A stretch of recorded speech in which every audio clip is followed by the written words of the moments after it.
Good afternoon, everyone, and thank you for joining us for what promises to be a very interesting and engaging discussion with three friends and colleagues, and I think the founders of some of the most interesting initiatives in Lebanon today, but I would say also in terms of contemporary media that tries to deal with the challenges in a constructive and far-reaching manner.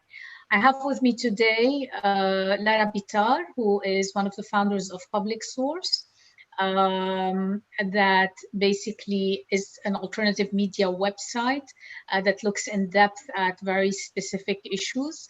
And I'll be asking each of them to talk a little bit about why they started, why they started their different outlets, what they do, and what prompted this, basically. Also, Alia Ibrahim, who's one of the co-founders of Daraj, and Jean Kassir, who's also one of the co-founders of Megaphone. Let me start with you, Lara. If you can begin with telling us, I think you wanted to say a few words about Sarah Higazi, and then if you could tell us please a little bit about Public Source. Thank you so much for the invitation, and thank you for everybody who's joining us. Lara. Is this better? Yes. Okay. Thank you to Carnegie and to EED for the invitation, and thank you for everybody who's joining us over YouTube. Before I start talking about the Public Source, I just want to take a few moments in remembrance of Sarah Higazi, who was a queer feminist activist from Egypt, who we lost a few days ago by what she described as a cruel world that she forgave nonetheless after her passing. I just wanted to say that, at least for me on a personal level, the struggle against authoritarianism, against repression, and the struggle for liberation must continue in part for Sarah, but also for all those who we've lost over the past 10 years since the start of the Arab uprisings, and who for the most part have perished quietly in darkness and in complete silence. So to Sarah and all those we've lost, just want to take a few moments to appreciate them and to appreciate what they've given up for us. So I'm going to talk now about the Public Source. I'm the founding editor of the publication. And it's called Masdar Am in Arabic, and you can find it on thepublicsource.org. Sorry, that was a little so the initial idea behind the Public Source was to produce solely in-depth and the long-form journalism on the social, economic, environmental, and the myriad of other crises that Lebanon has been enduring for over 30 years. So when we initially conceived the idea for the publication just a few months before the popular uprising that was ignited on October 17th, we knew that the planned austerity measures and the looming financial crisis was going to cause a lot of disturbances and a lot of chaos in the country, as we're now seeing today. So what we wanted to do was we wanted to offer our readers and the public in general an avenue for directing blame, directing anger, but much more importantly, and by extension, help push for accountability.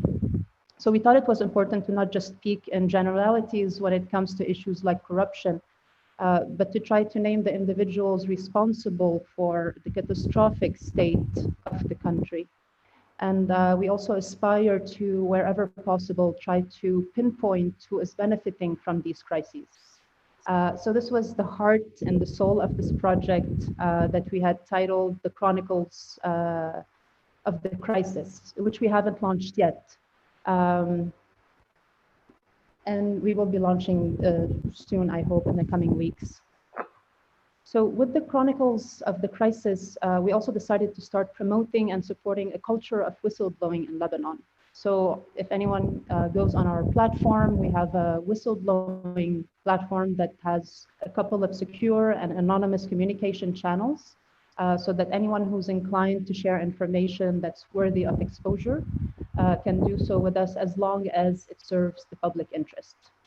We are primarily right now using Secure Drop and Wire, which is a simple mobile application that you can download and very easily use. Secure Drop is a little bit more complicated to use, but both of them offer potential sources, anonymous and secure communication with our team of journalists. So the uprising pushed us to launch a little earlier than planned, and that meant that we also had to reconsider our editorial planning in order for us to be able to adequately respond to this crucial and historic moment that we found ourselves in. We've been out for a little over 4 months, and we've been focusing primarily on what we've called the dispatches from the October Revolution. And the dispatches are basically a combination of commentary, analysis, reflections, and observations, primarily penned by organizers and activists, but this section is open to really anybody who has a stake in the struggle that is ongoing today. While we were under quarantine, we launched Comic Turn, which is a platform for politically engaged fictional and non-fictional comics. And we launched our inaugural comic titled Karantina, which was a diary of sorts of life under lockdown. And the last thing I'd like to say about the public source, and sorry if I've taken more time than allocated, I just want to briefly mention our organizational structure because it's an essential component of our project. And our project is ultimately not just an independent media platform, but it's also a political project that aims to democratize our workplace. It's founded on a whole bunch of principles that I'm not going to bore you with right now. But for the sake of simplicity, I thought it was important to relay that we operate as a non-hierarchical organization, which means that decision-making is shared equally by everybody, by every member of the collective. And we're now 6 people who form this collective. And we are also founded on the premise that labor must be adequately compensated. Thank you. Thank you, Lara. And I look forward to hearing more about your thoughts in this discussion. It's going to be a very exciting discussion. Let me move now to Jean and Megaphone. Hello, and thanks for having me. And I also add my voice to Lara's in mourning Saad Hariri and remembering her and her struggle. And I really hope that her legacy will continue to inspire a lot of us and future generation in this country and in the region. Megaphone started in 2017, so it was between the Hirak of 2015 and the 17 October Revolution. It was quite a crucial time in the history of the country, in the sense that the anti-establishment sentiment was starting to grow. And for us, who were all of us activists who have been together at university, working together in different fields and different political battles, we felt that it was the time to maybe switch hats and start a media project. And it was driven by 2 main ideas. The first had to do with the fact that there was an opportunity whereby young people were starting to get engaged again with political conversation, but were also feeling extremely alienated by the way politics was being treated and covered in traditional media, knowing that our media landscape is highly polarized and tied to political and financial interests. So for us, there was an opportunity to provide a source of information in terms of form that was social media native. So born on social media and crafted for a social media consumption. So in a way that maximizes engagement and viewership, but also in terms of content, an uncompromising source that would be able to both critically address all the issues that pertain to more conventional type of politic, economic and social issues and political issues, but also be an amplifier to the voices of the most marginalized groups in the country, be it women, migrant workers, refugees, young people, and so on, and address also their issues and their stories, which are very often sidelined and not featured in traditional media. So the project started more or less as adopting a form of slow and explainer journalism. And back then, the logic was that we really wanted to trigger interest and really democratize politics and make it less alienating and allow young audiences to feel much more comfortable discussing those topics. And then after 17 October, the logic changed completely. Politics was really reclaimed by all the sense, and there was a thirst to really discuss political issues. So we started covering daily, and we reinvented, in a sense, our grid of outputs and ourselves, in the sense that we were on a daily basis on the street, covering and also trying to document what was happening, and also staying true to our original mission of amplifying voices that are unheard, basically unheard narratives that don't have their place in the traditional media landscape. In addition to working on deconstructing both the counter-revolutionary discourse, but also, entrenched narratives and structures. And we've done that through a couple of formats that gained popularity, such as the tafkik khitab, or speech deconstruction, whereby we were actually dissecting word for word very long 2-hour speeches that were unchallenged by some political figures. And it was also going in the same line of desacralizing those political figures, which was a key feature of the spirit of 17 October. So I'm not going to say much more. I think that we are still in the process of constantly reinventing ourselves, and that's the tool that we use. It allows us to be that flexible. And yeah, that's it. Thank you, Jean. We'll be coming back to more of what you're doing and kind of your take on what's going on in Lebanon. Alia, let me move to you. If you could say a few words about Parrish. I know this was a long time in the making. It has, yes. I think I'll join my colleagues in mourning Sarah Higazi, and I really think her tragic departure is pretty much a reflection of the realities of the world we live in, of this Arab world we live in, and it's one of the main reasons, really, this isolation that we as individuals, regardless of what our profession is, feel we're under in this world that cannot even handle somebody as beautiful, as courageous as Sarah. What happened with us is that in 2017, the launch was in 2017. Parrish took almost a year in preparation before the actual launch. So we started working on the project in 2016. The idea was we were a group of journalists who were working for mainstream media. Most of us had more than 10 years in our organizations. We lived the happy moment of 2011 of the Arab Spring. We genuinely believed that good things were coming to the Arab world. And then we were crushed like everybody else within our organizations as well.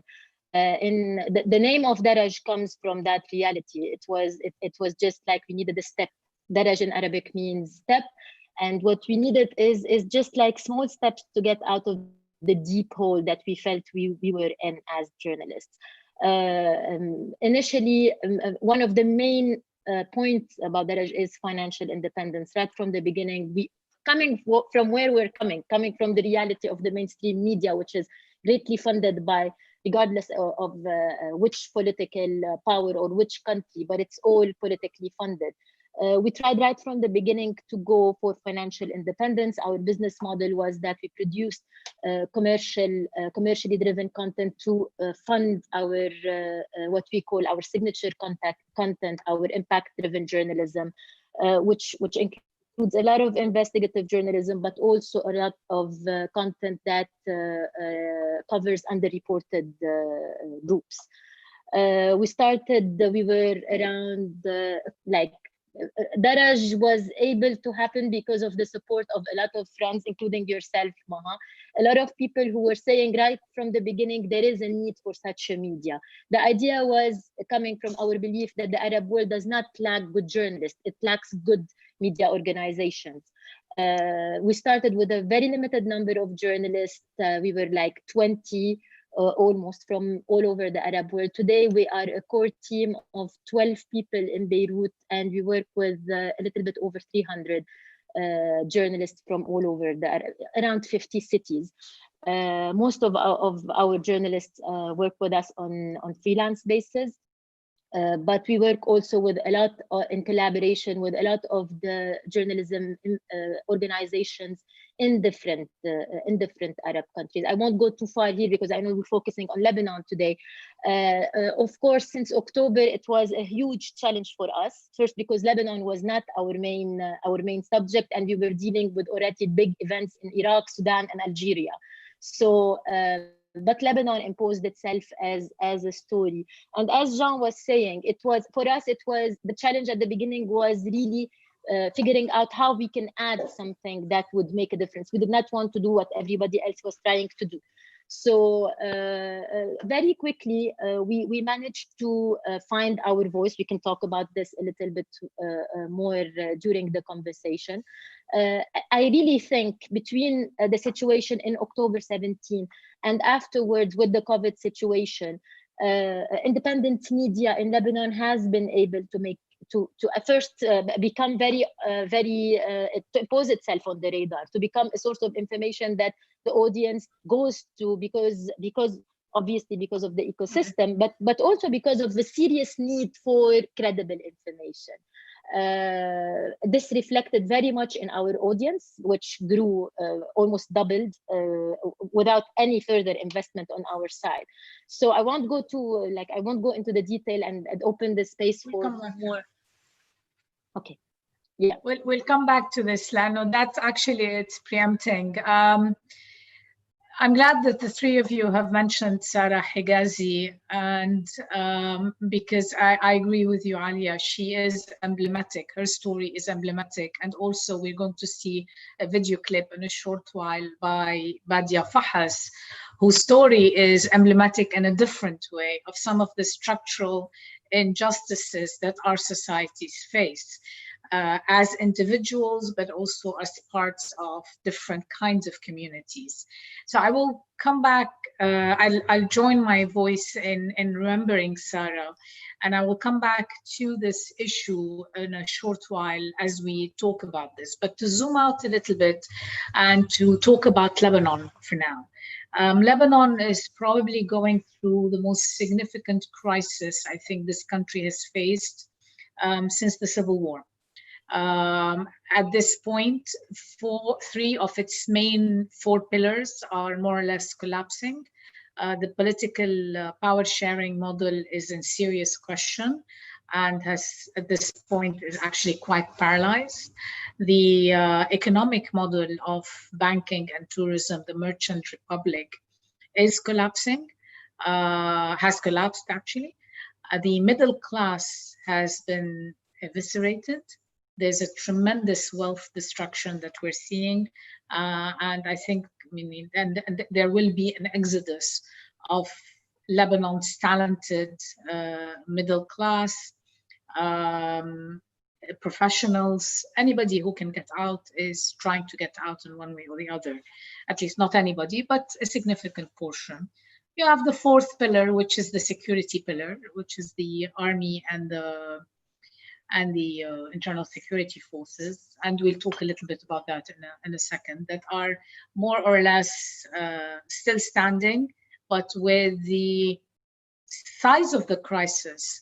I mean, just to give a sense to our broader audience, the crisis today is of such a nature that it is a triple, quadruple crisis.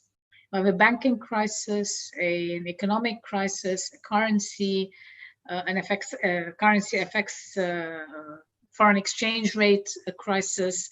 The World Bank is projecting an increase in poverty to reach 50% of the population.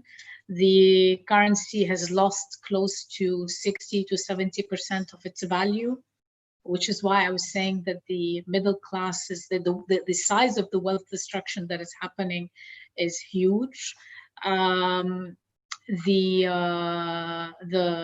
central bank, which normally would have stepped in to provide the kind of economic stimulus needed, is unable to do so because it itself has a gaping hole, the size of which is being debated. The government claims that the public debt is 83 billion, which is already huge. Now we're hearing that actually it may be more, and there's some negotiation between them and the different sectors. Meanwhile, none of the political parties are interested in any kind of reform, as we're seeing, any kind of structural reforms to address. Businesses are collapsing. By January, there were estimates that close to 200,000 Lebanese had lost their jobs, probably more. So in this broader environment, and then COVID-19 came along and the lockdown associated with it, which actually, I think, sharpened considerably some of the structural inequalities, the structural challenges this country was facing already. It highlighted the differences between those who are able to access learning by remote learning, and those who are not. Teachers that have the capacity to do remote learning and those who do not.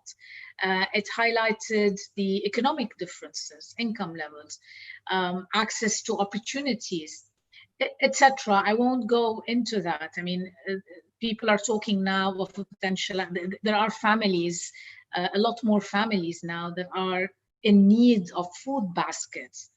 So all of this combined is creating for an environment, and this is happening actually in the middle of an environment that is becoming increasingly polarized along identity lines, but also along class lines at the same time.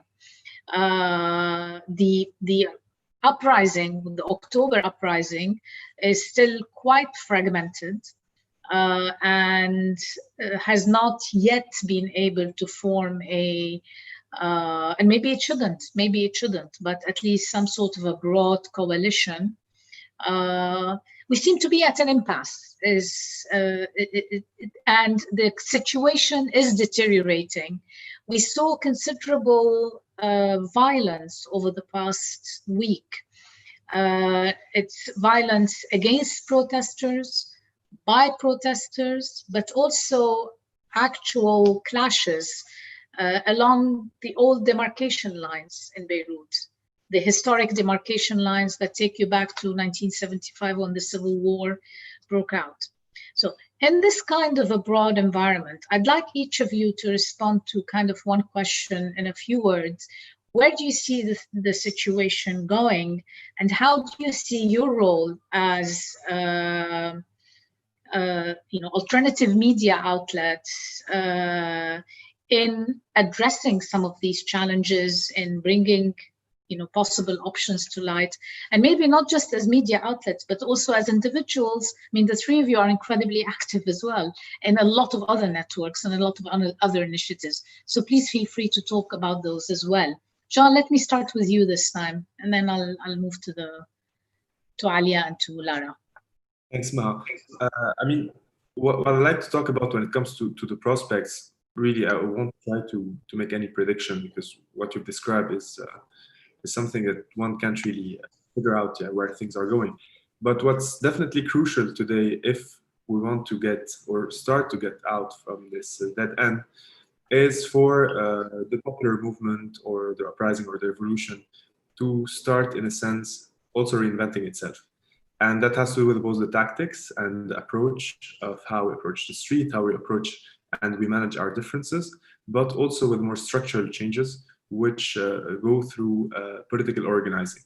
And that has been a recurrent debate since 2015 among the different groups, in the sense that there was always this tension point between distinguishing ourselves politically along some key fault lines that has to do with economic vision, that also have to do with Hezbollah, foreign policy, and other stuff on the one hand, and on the other hand, the approach or the theory of change, whereby some people would maybe favor a slightly more opportunistic approach to change, either through elections or through one-off campaigns or moments.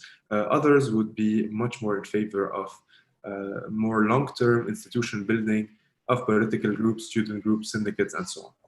And I believe, I mean, I'm constantly switching hats in this conversation because, as you said, I'm also in a way organizing on different political levels. I believe that now is the time where everybody came to the realization that without real institution in terms of political parties, unions, and other forms of entities that structure basically both the discontent and the vision, it's going to be extremely hard to develop a roadmap and the program and to start imposing an alternative to what's being prepared for us. I find it a bit sad that this is happening at a time where the movement on the ground has been weaker than before. I really wish this had happened much earlier. And I believe also that among the most powerful and the groups that has the most leverage are the ones that are actually organized and have grassroots networks and have built a legitimacy from a grassroots network and not from a top-down approach. But I'm very confident that this is starting to happen, and it's starting to happen at a good pace. And I believe that if this happens fast enough and everybody shows the political maturity to be able to manage and negotiate those differences while also being able to create some sort of prioritization of what we agree on and we can work on together, and where our differences stand, and where we can continue our struggle separately within clear frameworks, I believe that there will be a hope. And the reason why I'm hopeful is that I'm definitely certain that the system is not able to reinvent itself this time. We've reached a point where the Lebanese regime, through its clientelist network and through its sectarian game, will no longer be able to reinvent itself. And we've seen it. I mean, the old games of playing on demarcation lines, on trying to inject fear again based on the old rhetorics, is not really working anymore. It might be working with some segments of society, with also maybe our parents' generation, but I don't believe that it's going to work as well for my generation, to say the least. So I think that there is an opportunity despite everything and despite how severe the crisis is. And it's just about, I mean, if we're able to seize it on time to create these structures that will provide people with an alternative. So you think, despite what you're saying is, despite the fear-mongering that we're seeing and all the security-related developments, you're still hopeful that there is time to reinvent? Yeah, which is great. Yeah. I believe that the regime, in both its economic clientelist side and its political sectarian side, will not be able to provide answers and will not be able to actually structurally pull the country out of this crisis. So knowing that this will be the case, I mean, there will remain an opportunity to really articulate and to amplify those grievances and to structure them into political structure, be it unions or parties or so on, within a framework of an organized opposition that can actually provide an alternative roadmap to the regime's roadmap. I hope so, because my concern and my worry today is that we're at as the title says, we really are at a crossroad. And what we're seeing is that political parties are using this fear-mongering. And when they can no longer present a economic and social favors to their clients, to their constituents, the protection racket becomes the one good thing that they can offer. And my concern is that we're now hearing more and more talk about self-protection of communities. Alia, can I get your comment on this? And again, where you see your role? I'll start where you finished. I agree. We don't really have a choice but to look at the opportunity, because otherwise, this is where do we go? It's very difficult today to keep any sense of optimism, because the picture, the image, like the reality around us is so difficult. The levels of poverty, as you mentioned, we're seeing levels of food poverty at 25%, which we haven't lived in Lebanon since the famine of 1918. So, and these are realities that we live every day. If I look at liberties and at oppression, if we look at the last 48 hours, we look at the judiciary acting against saying that people who criticize the president on social media will be prosecuted, and we had the Secretary General of Hezbollah literally threatening everybody who questions the issue of the arms, and raising his finger again and saying, "We're going to kill you." So these are everyday realities. Now, that said, a lot of small successes have been. The opportunity is in the fact that the system that is 30 years old is actually, for the first time, living an existential problem, and it's going to be very, very difficult for it to reinvent itself, for the simple reason that they don't have the financials to do it. It requires money to govern in this kind of system, and they're out of money. They are going to take a lot of us with them down, because there is an evil system that has literally corrupted every single side of governance. We don't have decent judiciary. We don't have nothing works in this country. So any serious change is going to take a long time. We have to go. We need to even start with setting a culture of accountability. But I really think the small successes that have happened since October 17 till now are not details. If we look, for example, at elections at the lawyers union, if we look at if I talk about our industry, I've been a journalist for over 20 years. I've never felt that I'm represented in any union. I've been in and out of media organizations. Every time I felt I don't belong to anybody that could protect me. Right now, since October 17, we have an alternative journalist union. It's not a legal entity because it's a group of journalists who decided to come together and to defend each other when things go wrong. And I really, really think, despite the small size, something like this is creating a sense of standing together, instead of feeling that if you're attacked, if you're prosecuted, if you're even killed, or threatened to be killed, there is a sense of being a group, of building some things. It's going to take time. I think anybody who thinks that change is going to happen in Lebanon in a month is actually setting himself for a depression, because nothing is going to happen quickly. Everything is going to take really a lot of strategizing and a lot of time, and a lot of trial and errors, because really this has been a dysfunctional system for a very, very long time. Now, if I look at us as an independent media, for example, I really think since it became very obvious, I mentioned earlier that finding where we could add something to the bigger ecosystem, I think what independent media managed to do is by first at the level of the audience, basically becoming a reference for the audience, but most importantly, probably even at the level of the mainstream media. Now the mainstream media knows that there is alternative independent media who will literally publish content to make them look like liars, and like serious liars, plain liars. And I think they are taking this into account. They cannot go on with their they have to think twice before hosting controversial icons who are now considered enemy of the people. These things, as small as they are, and we're talking about a country where the mainstream media is literally owned by, if not by a business, then by the biggest advertiser. For example, today there is a huge question marks about the banking sector and about the role of the central bank, where the biggest advertiser in Lebanon is the central bank, followed by the banks. So the provision of independent media, of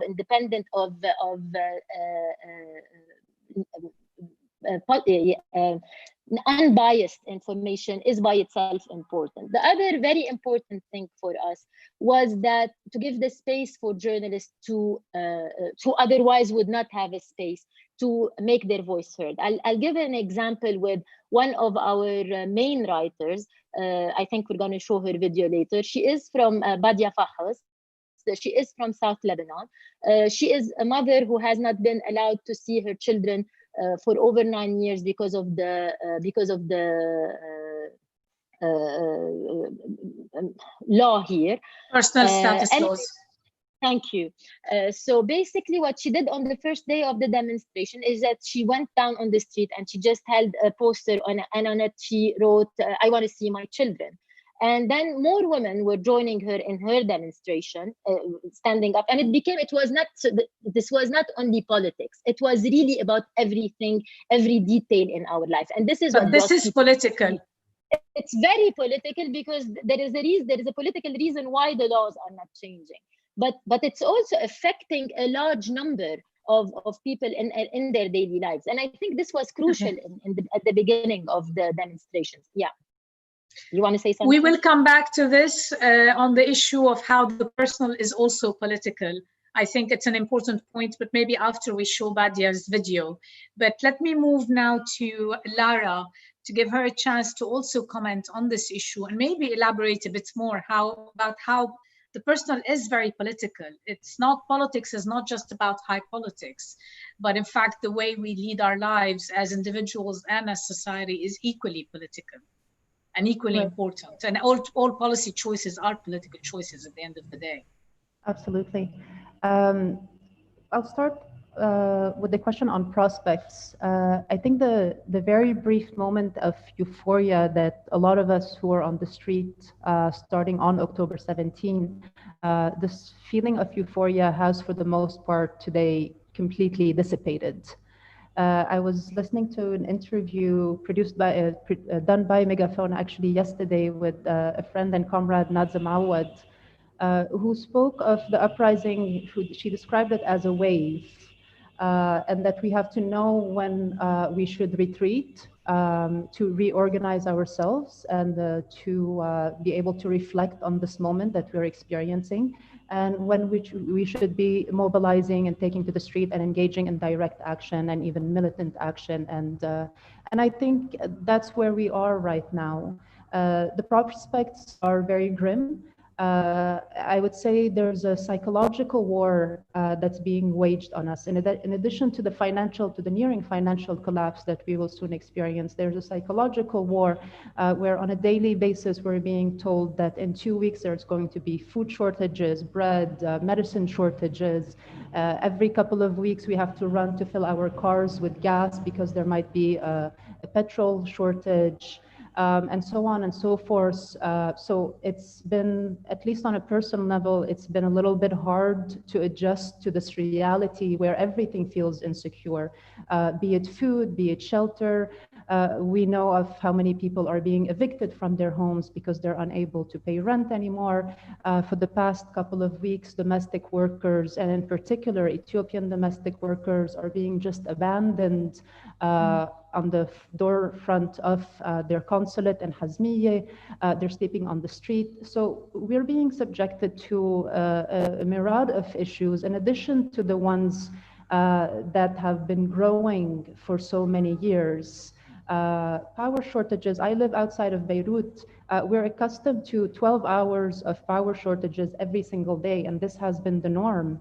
And now these power shortages have increased to 14, 15, sometimes more every single day as well, with power being interrupted every couple of hours. Now there's also a threat that our telecommunications might be under jeopardy. We might not be able to communicate with our loved ones outside as the airport is closed. So the point I'm trying to get at is that it's been difficult to manage all of these crises that we're enduring. And of course, there are vast differences between people from, our maybe social and class background and others that now we know at least 50 or 60% of the population is living beneath the poverty line. But I would say, Maha, maybe the one thing that I disagree with you on is the sectarian-based identity is no longer as powerful as it used to be. At least for me, the first few weeks of the uprising, I felt that people were identifying themselves on a class basis much more than on a sectarian or a geographic background. On that basis. And that for me was why I had hope at the beginning of the uprising, because it felt maybe for the very first time that people are really maybe that was hopeful thinking, engaging in a class war, but from below. And responding to this class war that has been waged against us all of these years. Less than 1% of the population owns 50% of the wealth in the country, and that has continued to grow. And with what's happening now with the banking sector, that's anticipated to get even bigger than 50%. So all of this say that yeah. No, go on. I was going to say, I think there was a misunderstanding. I'm not saying people are more sectarian or less sectarian. I'm just saying that political parties are preying on people's vulnerabilities right now and trying to widen, and they're playing on, polarizing people around identity issues again. So absolutely. Yeah, and I'll just give an example. When Saad Hariri tried to buy off some supporters and go down to the street, it was a very embarrassing show. And it should be noted here that, for example, since this is a panel that's related to the state of journalism in Lebanon, we often talk of freedom of expression and freedom of the press.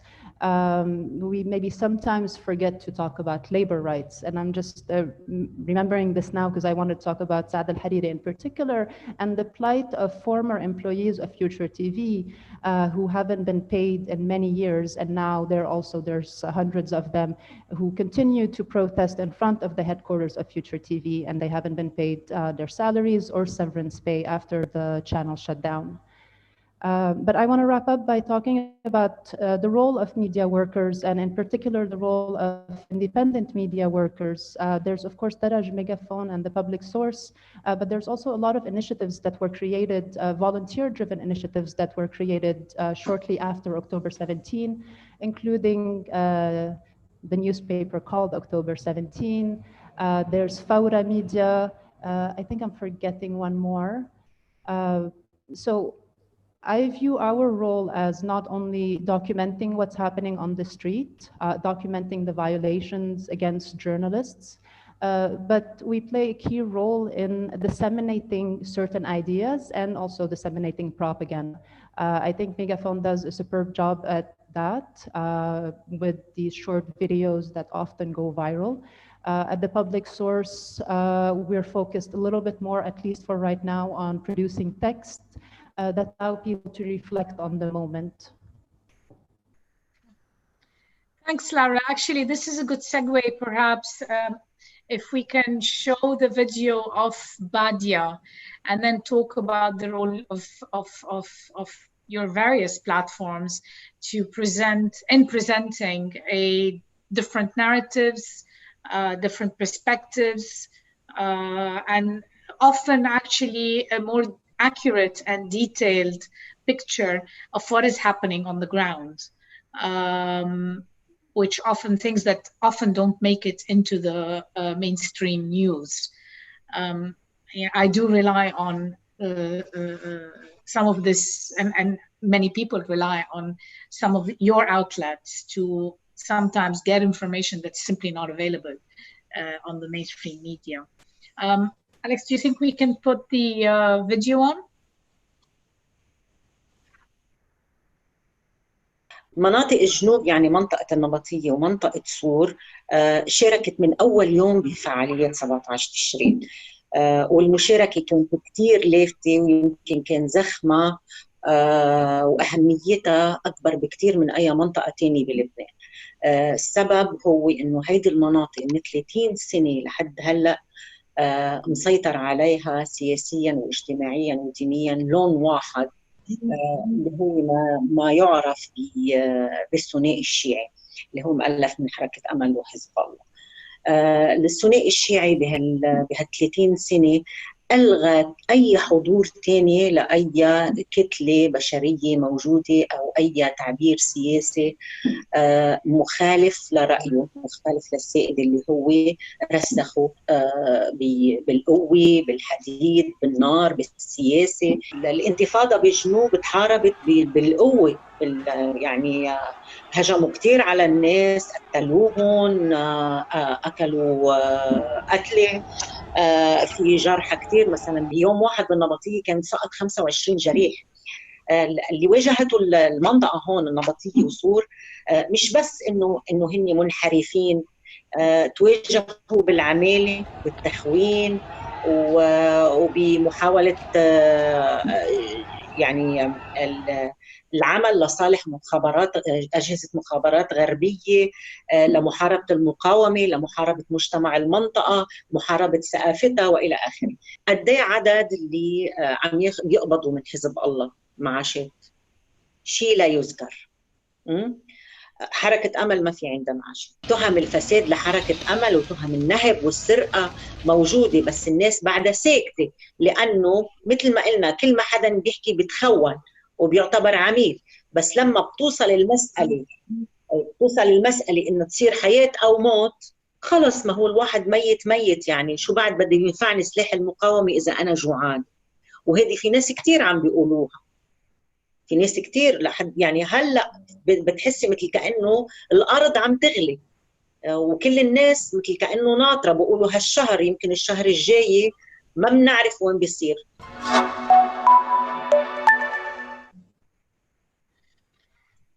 Alia, can you, since this was done by Badia Fahas, who's one of the journalists that is working with you, you mentioned a little bit her story.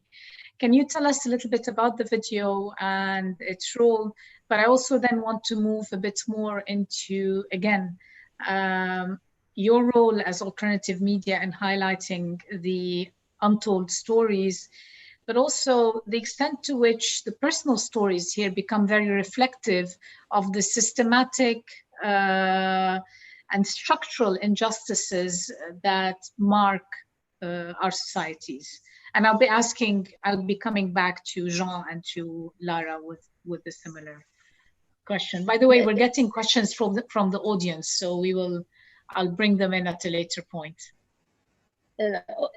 I will not go too much into details, but the thing is, somebody like Badia is someone who would never get interviewed in the mainstream media. This is somebody who's been a journalist for a very long time.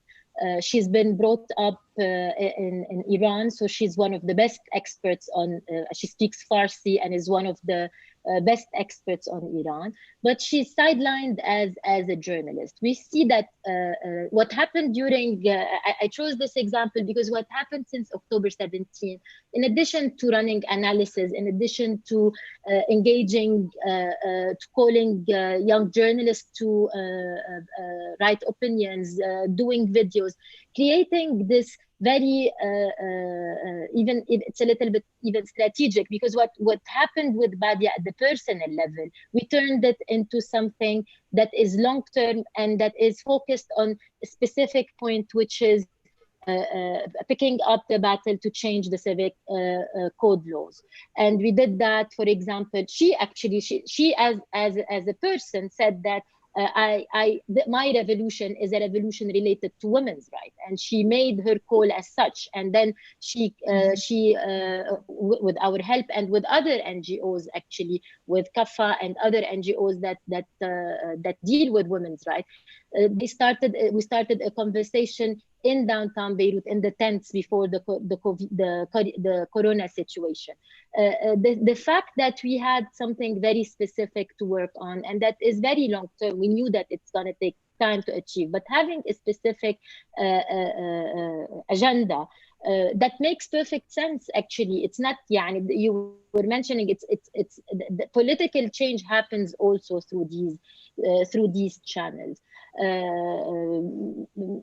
We see that we can contribute by making this content available and by creating the conversation about it. It happened with us different times. Let's not forget, and actually I really think that the regime, the system understands that very well. When the Corona situation happened, which was like a God-given gift for this government, among the first things they did is they went down to downtown Beirut and dismantled the tents, despite the fact that people were very careful when it comes like to the social distancing, etc.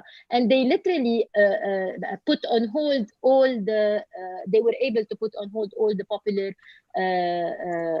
movements at the level of the street. It's difficult now. It's very difficult to restart now, because we're seeing it's becoming, the scene of the streets is becoming too confusing. It's very difficult to make any sense out of it. And at the same time, all the economic situation and everything else is becoming more complicated. So I really think we're in for a long haul. We have to choose topics that we think are very important to move towards democratization. That includes in our job as journalists, it's firstly gaining the trust of the audience, because I really think that not in Lebanon only, across the Arab world, people have no trust in the mainstream media. So this is getting the trust back and introducing all these things that have to do with the elements of a democratic society, really, the culture of accountability, a culture of separation of the different parts of the state. All of that has to be, we plan our content accordingly. So, and we give the space for young and as well as expert, like long-time journalists we provide the space basically, and the means and the resources. Okay. Sean, let me move to you, and maybe you can comment a bit on the issues that were mentioned. But also, I'd like you to talk a bit more about how you're coping with the increasing securitization, the clampdown against fundamental freedoms, including freedom of the press. We've seen an increase in, journalists being taken into or called, either taken into custody or called to security branches without any court orders. So can you please talk about this and what this means for, again, the challenges to the system in Lebanon and to the prospects? Yeah, I mean, it's not new, right? And it's not even dating from the election of President Aoun, although there is a resurgence that is very clear since his election in October 2016. However, what we've seen in the past month, the past few weeks, with the COVID crisis, the current government really saw this as an opportunity to further entrench the logic of militarization and the police state. And I think that what was very scary at this time is that the fact that the sentiment of fear was back in society after arguably having been maybe removed since October 17. With the logic of fear, the logic of authoritarianism, and the logic of a strong state that can have exceptional power to really repress and control every aspect of our life became more or less of a banal thing without very strong opposition from the population because there was a health crisis. And it's quite telling that the way this health crisis was dealt with was through a military and police lens, both through the involvement of the armed forces, but also through the language that was used in media, talking about the war. It's not a Lebanon-specific problem. It's something that also happened in democratic societies. But in this country particularly, it was also used, and the lockdown was used, and the fact that the streets were empty and the fear to go out and to break the lockdown was used as a way to tame and to also claim revenge against protesters and opposition figures. So at a time where supposedly the entire state administration was also observing lockdown and only prioritizing key aspects of their work, we were seeing activists being summoned and interrogated and sometimes also arrested for a few days, being tortured, like what happened in Saida, electrocuted, and other also cases of mass abuse. Of course, the tents in Al-Noor Square in Tripoli and Al-Azariya Square in Beirut were removed by force. And we've seen protesters being cracked down in all the regions of the country. So I think this moment was key because at the time, it came at a time where the uprising was sort of slowing down in terms of people present on the ground, obviously for obvious reasons. And it was also used to sort of re-establish the state's power and to re-establish a sort of intimidation to the population. So with that, what we've done is that we really tried to push back this logic that a logic of militarization can be justified even in times of health crisis, in addition to also monitoring all sorts of abuses that have been happening, both against protesters or against citizen activists being summoned against the judiciary. We even created a series just about those summoning and those interrogation, really pinpointing the absurdity of the reasons why people are being asked for interrogation. So I think that it happens at two levels. There is a very reactive level whereby we really try to fight the battle when it's imposed on us, when one of our people is actually being threatened. But we also try to work on it on a more structural level through videos and pieces and articles that really aim at deconstructing some of the pillars and the narratives that allow for such abuse to also be, in a sense, not really fought against by society. So the battle happens at those two levels. Thank you, Jean. Thank you. Actually, this is quite interesting. Lara, can you please comment on what Jean says in terms of the multiple levels of the battle and how you see this developing in the kind of work that you do? I know that you've been focusing quite a bit on also voices that are not heard, battles that are not seen, whether it's the domestic workers or others. Yeah, and I mean, I'd like to add to what Jean said. So we all hear when an activist or when a journal gets summoned to have a cup of coffee, be it at the Cybercrimes Bureau or somewhere else. But there's something that's maybe a little bit more insidious that's happening, which is a lot of the threats that are directing journalists that we don't hear of. Threats to sue for slander or defamation, threats to threaten journalists physically. This just happened to a colleague of mine a couple of days ago over something that they had written that was not even offensive in any form or shape. But this colleague received a phone call.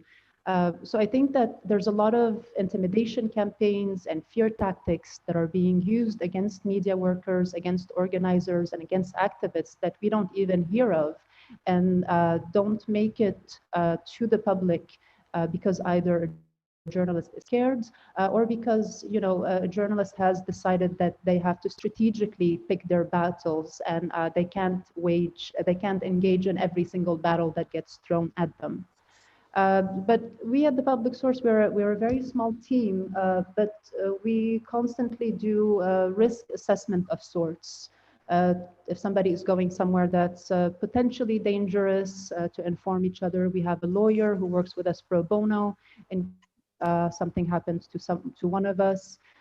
We also work with digital security experts for the most part to make sure that our digital communication is secure, and that our threat to being hacked is lessened. Of course, it cannot be completely eliminated, but that it's lessened to a certain extent. So all we can do is understand the risks that we're facing, try to mitigate them as much as possible, and be constantly reassessing them on the basis of each person's own either needs or, so somebody who has a family and children might have different consideration than somebody who doesn't, or somebody who has a Schengen passport, etc. Thank you, Lara. I'm going to actually go to one question from the audience before we, just as a way, sorry, I just lost the chat. Here we are. Benedict Abul Nasser is asking, but she's saying thank you for an honest conversation. But she's also asking about thoughts on how the diaspora can amplify, support the kind of independent messages that you've been, and reform efforts that I know the three of you have been involved in one way or the other, and to also bring more nuance to the conversation abroad. If I can also add to this, and I'll ask this particularly of Jean and Alia, if you can comment on how also this ties in to what we're seeing happen across the region, whether it's in Egypt with the Masr or others. So Alia, let me start with you in terms of, do you have thoughts on how diaspora can amplify and nuance this discussion further? I really think the fact of taking part in the conversations that we're trying to start, first following us, be involved with the stories that we're trying to start, because in a lot of cases we are not doing just articles or a piece of content. It's a beat, it's a conversation around topics that we're trying to do. So creating, engaging and spreading the word about it. It's not very, very easy because we don't translate a large amount of our content. So most of it is in Arabic, but still enriching this and adding layers to this conversation is always a good thing. I'll add that one thing that we've done, and so far it has been really very, very rewarding, is that we started working, for example, with policy think tanks, etc., to fill the gaps, because we are very committed to be a journalist platform. We're not activists. So as much as we want to have impact, we cannot go beyond the limits of our journalism. So what we try to do is work, for example, with advisors on policy, and then turn their content into journalistic content that can be conversational. So there are ways really to, but I really think the key word to this is to make the conversation, to really enrich an alternative conversation, a more reasonable conversation, a less sensational, a less populist conversation. The more we can attract the audience to come to this kind of conversation, which is not as viral as what the social media proposes, because really today we're not only standing against mainstream media, also the social media platforms and what they impose on us in terms of trends, etc., etc. So yes, in that sense, the audience at large being aware of what we're proposing and promoting it and engaging in it can help a big deal, especially with really the topics that are that can have resonance and can have impact. Lara, would you like to make a comment on this? Yeah, I'll be brief. What we acknowledge at the public source is that there's a huge diaspora of people who think similarly to us, but who are no longer with us. So we've been trying to get them to share their reflections based on some of either lived experience or acquired knowledge.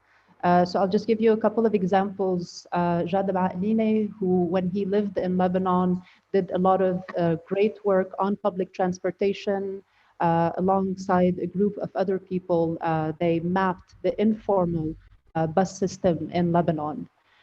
So when Jad moved to Seattle, I felt like, you know, we lost somebody who had a lot of ideas when it comes to public transit.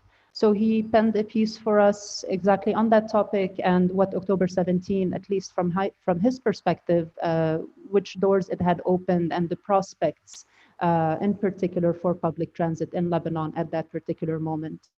Another author, Cynthia Isa, who had written for the Legal Agenda a great piece on neoliberal development within the context of Bisri Valley, for example. So we thought it was appropriate for us to translate that piece into Arabic so it could reach a wider audience. So that's one way that we're directly engaging with the diaspora and with activists who are no longer working in Lebanon.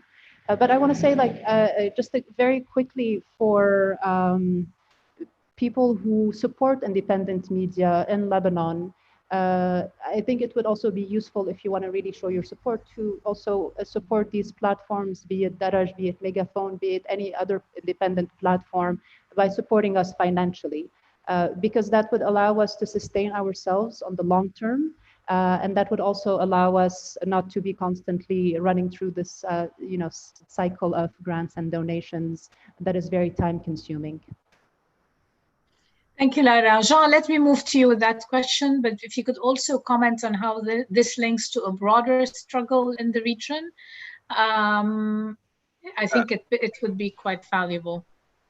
I'm going to build on Lara's last point, which is the financial side of it. I think diaspora is one of maybe the forgotten victims of this system. So every year, thousands of friends that we lose because they don't have a place anymore in this country because the economic system is not made for them. And it's a win-win for the system because they're out, so they're no longer vocal. We can't hear them anymore. And more importantly, they provide currency. So they provide dollars, and they also make the system live on artificially. So it's a win-win. And it's about time that this leverage is used differently.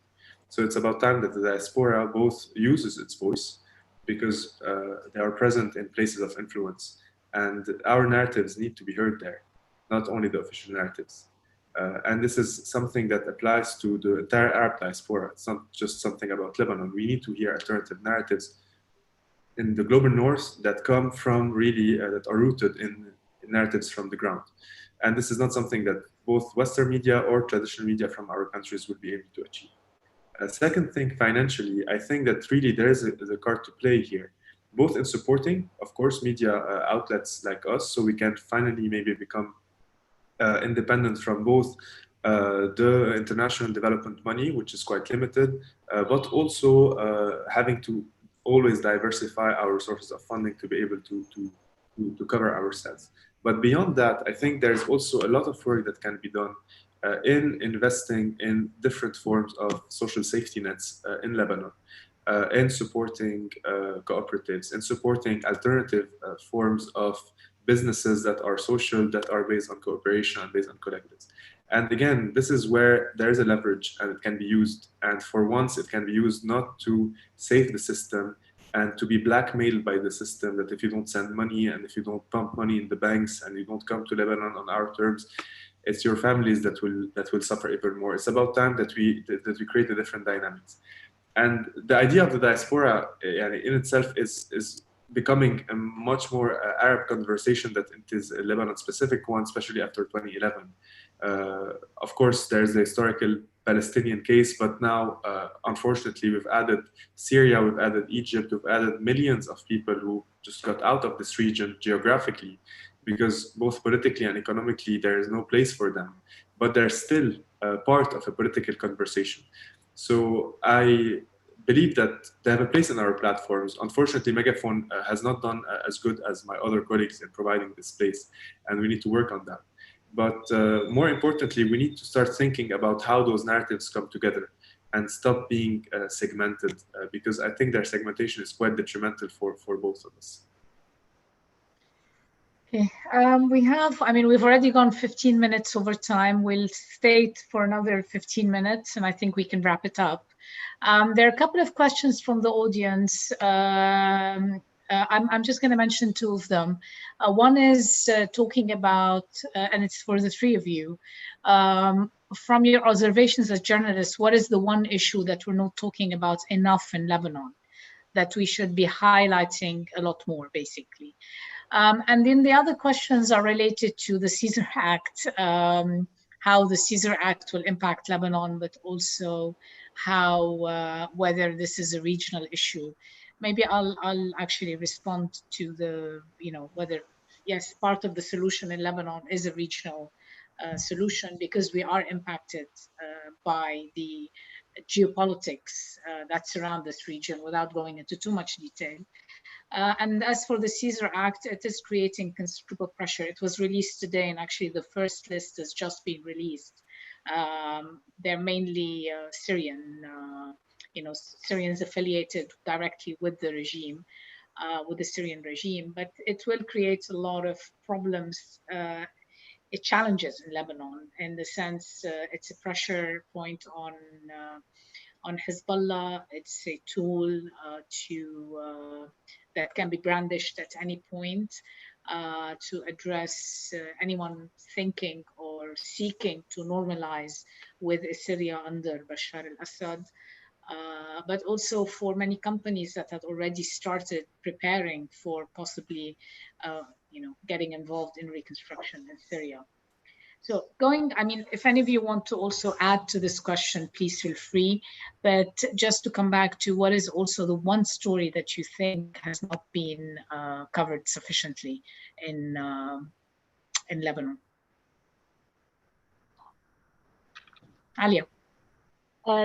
I think that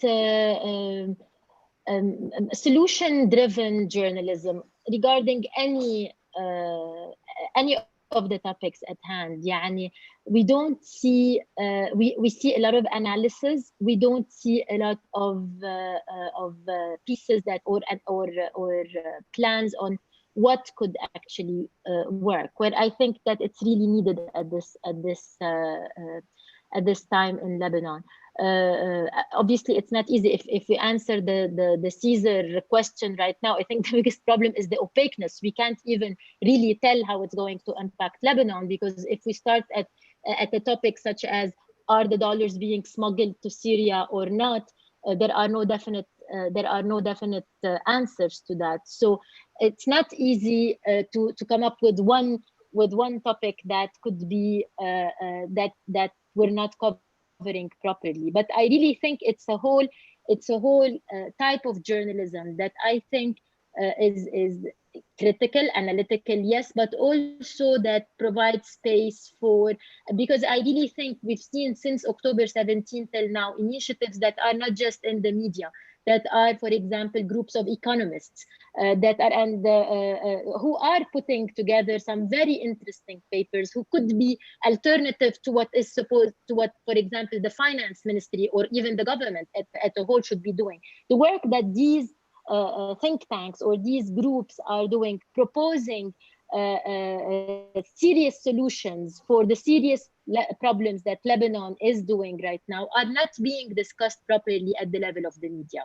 I really think a lot of amazing work has been done by experts who remain very much niche. Their conversation remains very much limited to a very small circle of people, whereas they're really suggesting, for example, when it comes to the issue of economic crisis, they are coming up with excellent recommendations that, if adopted by the government, could actually lead to some breakthrough in this bleak situation that we're facing right now. That's in a nutshell.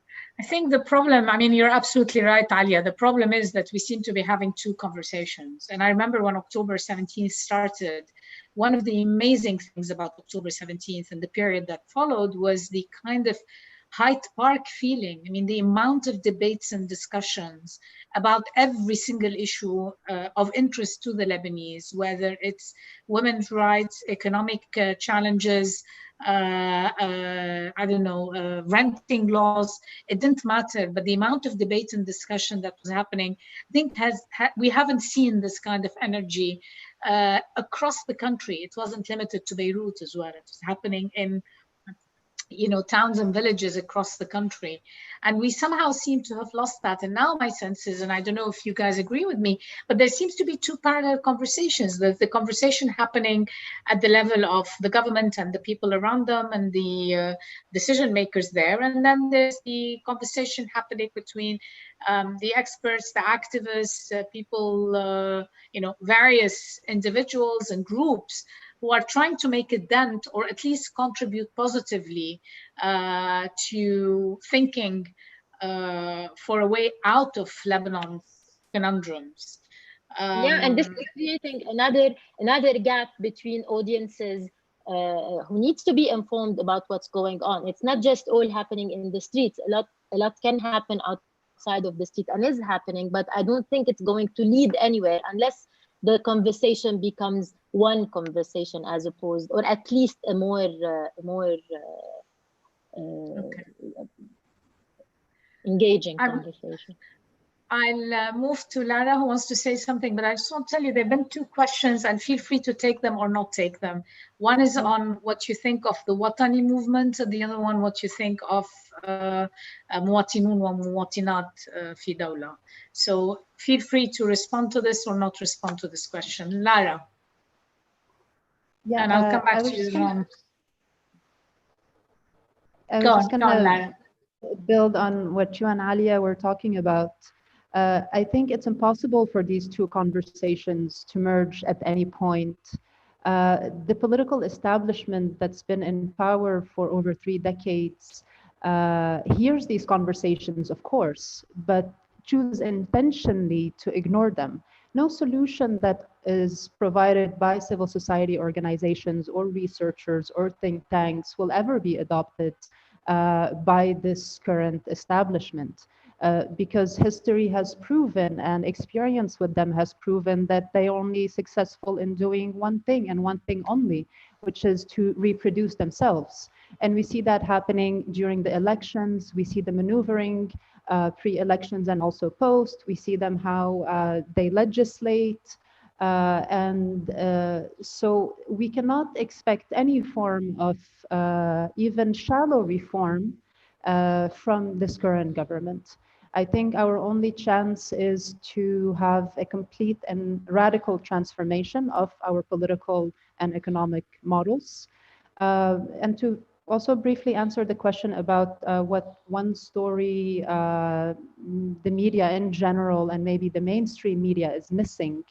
I wouldn't say that there's a particular story. What I would say is that there's a particular angle that's missing from our coverage. I think it's become easy to talk about corruption, and when corruption cases are exposed by Al Jadid or LBC or others, no one bats an eye anymore. When we talk about mismanagement of public funds, no one bats an eye anymore. So these stories, I think we've all just become accustomed to them and to a certain extent numb to them.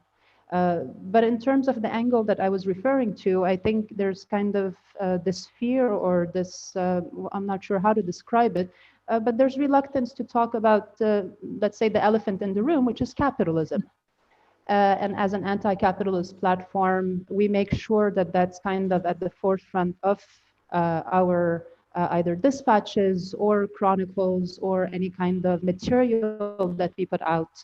I think it's important for us to have this political messaging. Some might not consider us objective or neutral journalists, but either way, that's not something that we believe in or practice or adhere to in any shape or form. And I'm not going to take the other two questions. Thank you, Lara. Thank you. Jean? Yeah, I mean, if I can just add on the issue of narratives, basically, or issues that are unheard, I think that it's important also to give ourselves a pat in the back, because there was a huge progress that was made.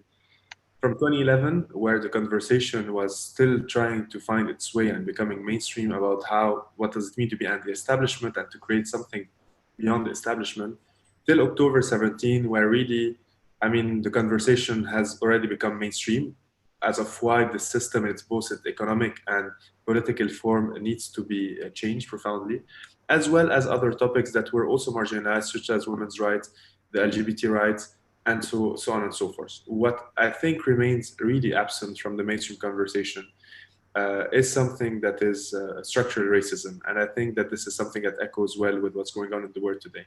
And Lebanon is not in the margin of this conversation. I think it's at the core of this conversation. And unfortunately, the sectarian system has created some sort of prioritization in the conversation, whereby issues of non-Lebanese really don't occupy the first, the front line in the conversation. So we have all the reasons in the world in sidelining stories of migrant workers, of refugees. It's just not looking in this direction, under the pretext that it's not the right time. And I think that there is no right time. It's always the right time. And it's great that this has happened in the world to remind us to just look around ourselves and to really face this, because we can no longer accept to live in a society that normalizes slavery and a society that believes that people who have escaped war and escaped extermination almost deserve to live in the way that they live in Lebanon. There is absolutely no justification, be it economic or political or anything related to priorities. And I really believe that this is part of the revolutionary process we have started. This revolution is not a revolution for the Lebanese. It's a revolution for any person living in this country. And that's something I deeply believe in. And I really believe that it's about time to work to make this conversation much more mainstream and much more heard. Well, I think the revolution will not succeed unless we do tackle these structural inequalities that afflict our society in more ways than one. We lost Alia, who I think is trying to log back on. Probably it's power cuts. I want to thank the three of you, Lara, Jean, and Alia, if she manages to log back for a very interesting discussion. The EED for suggesting that we do this panel and for collaborating with us on this panel. And I think they all have actually been also very supportive of various programs in Lebanon, trying to push the envelope as much as possible. And مثل ما بقولوا بيتبع until the next episode. So thank you both very much, and thank you to Alia, and thank you for the fantastic work that you're doing through your different platforms, but also through your various networks. Thank you very much. And thank you to the audience for bearing with us and staying an extra half hour, actually, which is, I guess, a testament to what the three of you were saying.